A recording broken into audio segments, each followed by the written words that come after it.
Welcome to 5 Minutes of Sunshine for Teachers. I'm your host, Kevin Fitch.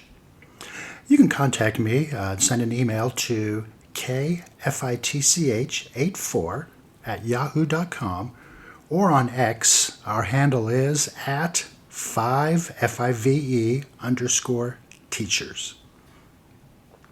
I spent a lot of years working in elementary schools, and I've spent a lot of years working jobs that were not in school.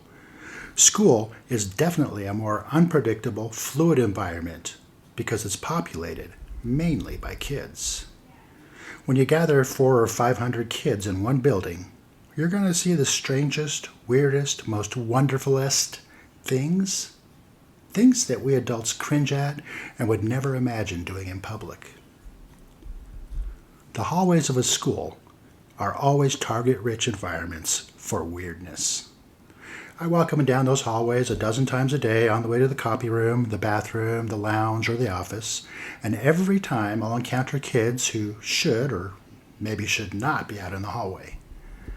I'm surprised, a little bit shocked sometimes by what's going on out there.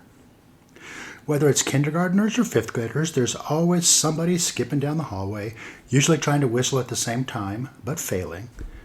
Technically, this violates the no running in the hall policy, but I always smile and let it go. More than a few times, I've almost been bulldozed over by kids running in the hallway. When they don't see a teacher, they immediately start sprinting until they come around a corner and screech to a stop right before hitting me. This will definitely get them my "please don't run in the hallways, someone is going to get hurt" speech. A few years back, a teacher actually did get hurt. A student ran full force into her, knocking her down, and she ended up hurting her back. It's a dangerous world out there. Be careful. The hallways at our school also had signs hanging from the ceiling to tell where each classroom was, and the bigger kids especially loved to jump up and try to smack those signs. If they succeeded, they'd send the signs spinning or completely knock them down. These same kids are the ones who would always try to jump and hit the top of the doorway every time they walked through. I don't understand the why behind jumping up to hit anything, but I'm not a kid. Now, those things are relatively normal kid stuff, but it doesn't stop there. In the hallways, I've seen kids big and small on all fours crawling down the hall. Usually when I ask them what they're doing, most kids don't know, and they're embarrassed and immediately stop and stand up because I called them out on their weirdness. Other crawlers might bark or growl at me as I pass by. It's tempting to ignore these ones and go about my business because they've definitely checked out for a while. But it's always best to call for backup, a counselor or an administrator who has time to get to the bottom of these situations. There are always a few criers in the hallway. Most are headed for the nurse's office, and some of them are headed for the principal's office for some kind of infraction. I'll encourage these kids and tell them everything's going to be okay.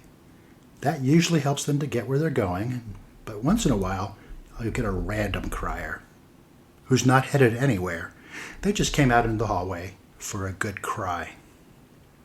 These kids, too, get all the encouragement I can give them, and then a little escort back to their classroom. Then there are the wanderers. They're meandering down the hallway, admiring the posters and the artwork on the walls. They eagerly say hi to anyone and everybody they see and try to start random conversations. This artwork is so beautiful. Did you know that Tuesday is my favorite day? I don't really like McDonald's for breakfast, do you? I usually remind these kids that they should be in class learning, but I've had more than one of them say, "Oh, it's okay. Mrs. Smith doesn't mind if I take a little walk." I bet. This wandering time is probably a much-needed break for the poor woman. The lost kids are the best. They're usually little kids or kids who are new to our school. Some will just outright ask you where the lunchroom is or how to get to the office. Others just look at you with a blank stare when you ask them if they need help. These kids I usually walk to the office where there are plenty of people who are more than happy to sort it all out. And then there are the kids who are a little more than lost. I'll ask them where they're going, and they'll casually say, "I don't know," and keep on strolling down the hall. These kids also fall into the category of, "Let me walk you back to class." Elementary school is a strange and wonderful place all at the same time. If you don't believe it, just take a stroll down the hallways and see for yourself.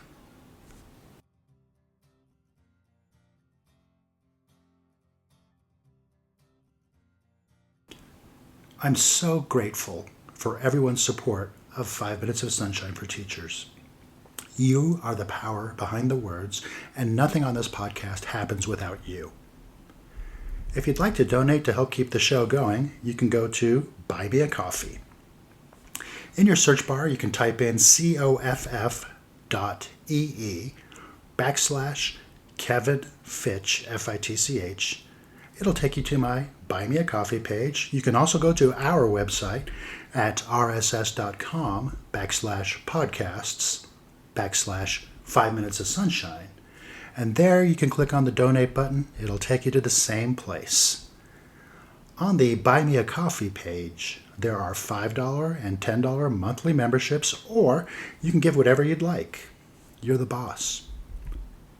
And so, my friends, thanks again for listening. I'll be dropping new episodes on Mondays and Fridays to brighten your day.